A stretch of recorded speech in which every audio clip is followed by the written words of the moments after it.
Does a specific behavior of your boss or your colleague or a friend maybe sometimes annoy you, but you don't tell him or her because you don't know how, or you are afraid that he or she might get mad at you?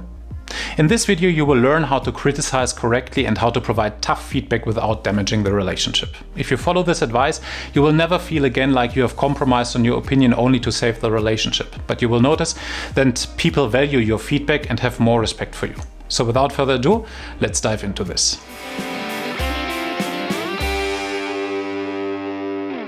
Hi guys, this is Wolf from Breakfast for Champions. We are startup founders and former management consulting project leads, and we help you to advance your career and become a more respected leader.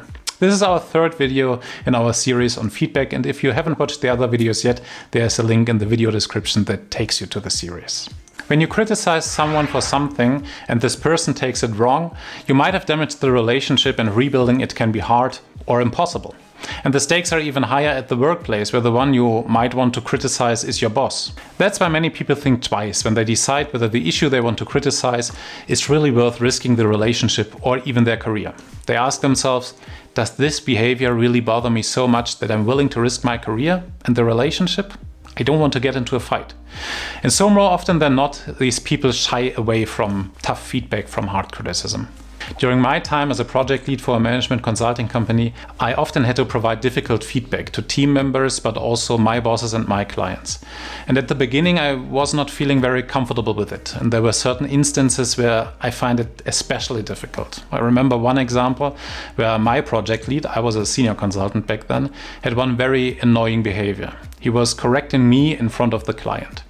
And that always made me look stupid and also damaged the trust that the client had in me. So I needed to address this, and it was essential for me that when I do that I don't damage the relationship or the impression that the person had from me. Because he was the more senior guy and he had quite some power to stall or even damage my career. So let me share with you 3 tips that I found extremely helpful when providing such difficult feedback. Are you ready? Tip number 1. Understand that feedback is not a negotiation that aims for agreement. Many people ask the question, is this behavior really so annoying that I need to openly criticize it? Can't I just accept that the person is as he is? I'm an easygoing person. I should be able to accept that. And so they try to ignore it, but eventually they aggregate so much frustration and so much annoyance that eventually it all comes to the table in a big fight in which they are even willing to end the relationship. Or they recognize the unwanted high price for open, direct, and sometimes harsh feedback, and they try to avoid it by choosing a more gentle style when conveying their feedback. They prefer to see their counterpart as a friend, and they emphasize the necessity for reaching an agreement for their feedback. And in order to reach that agreement, you might know that from other negotiations, you need to make concessions. So you dial down your critique, you soften your tone, you relativize what the other person did wrong to maintain a good relationship. But when you walk away, you might think by yourself, damn, I was so determined to make myself clear and to bring this all to the table. Now I gave in again, and I'm not sure whether he got what I meant. I'm not sure anything will change. And if you say now, yes, I know that feeling, type yes in the comments and let us know who you find hardest to criticize. Maybe your boss or a colleague, or maybe your husband or wife or your closest friend. Let us know in the comments below. Besides just making you feel weak afterwards, there's a real risk in providing feedback that is too soft. You make yourself vulnerable to someone who is more offensive, more direct, more hard, and who does not make any concessions. So you risk being dominated by that person. If the feedback receiver insists on concessions or even makes subtle threats, and you usually yield to avoid confrontation and aim for agreement, you don't achieve anything with your feedback. In order to avoid that, it's important to understand that feedback is not a negotiation for agreement. It's a data point that you provide to the feedback receiver. So it's totally fine when you walk away from a feedback and have not gotten any agreement from the feedback receiver. Tip number 2, conduct an accusation audit right before your critique. Before you get into your feedback, before you start with your BIS structure, conduct an accusation audit. And don't worry if you don't know what the BIS structure is yet, we explain it in our video on the perfect feedback structure. You find a link in the video description. So what is an accusation audit? It's very simple. You say something like, you might feel after this feedback, this is not very fair feedback, or you might even feel like this guy is overly sensitive, or you might even feel like this is going to cost me my next promotion. So what you do in an accusation audit like this is you make the emotions that your counterpart might have explicit and acknowledge them as legitimate. When you express emotions like this and put an explicit focus on them, you make the feedback receiver less reactive to your feedback because he is freed of the burden of unexpressed emotions and he is more willing to work on the problem instead. So what the accusation audit does is it takes the sting out of the conversation. It disarms your counterpart and it signals him or her that you understand his emotions and that his emotions are legitimate.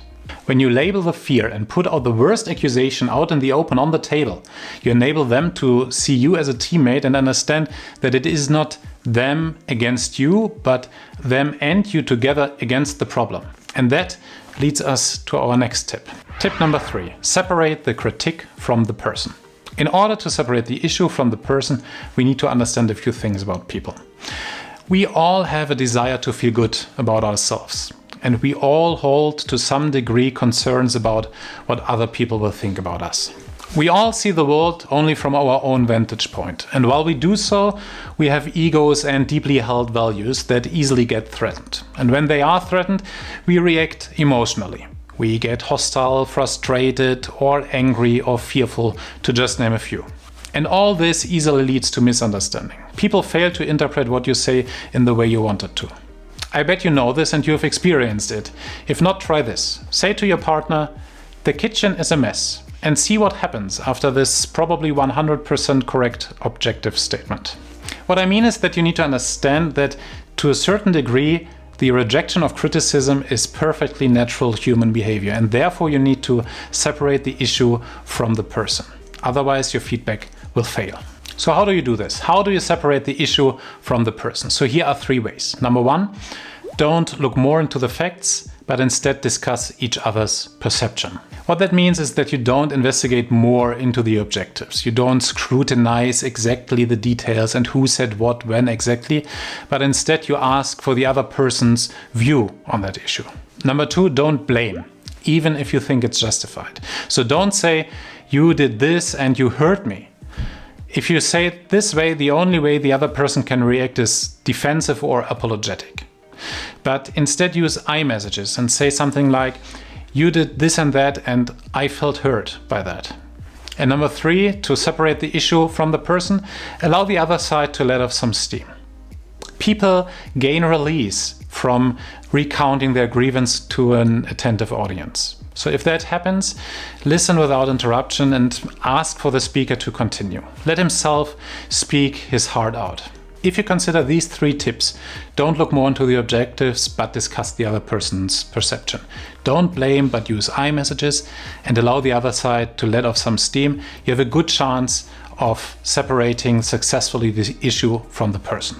One quick bonus tip at the end. Take a walk while delivering your feedback. When you move around, it's much easier to do all the things we've just discussed. It's much easier for you and the other person to let off some steam. And it's much easier to disentangle the problem from the person because you don't have to keep eye contact the entire time. You can break eye contact, look ahead without being impolite. So there you have it. 3 tips and 1 bonus tip on how to deliver critical feedback without damaging the relationship. I hope you find it useful and take something away from it. If you enjoyed this video, consider giving us a thumbs up and subscribe to the channel. Thank you very much. If you have any questions, please feel free to put them in the comments down below. We will react to every question. Thank you so much for watching. Take care and see you next time.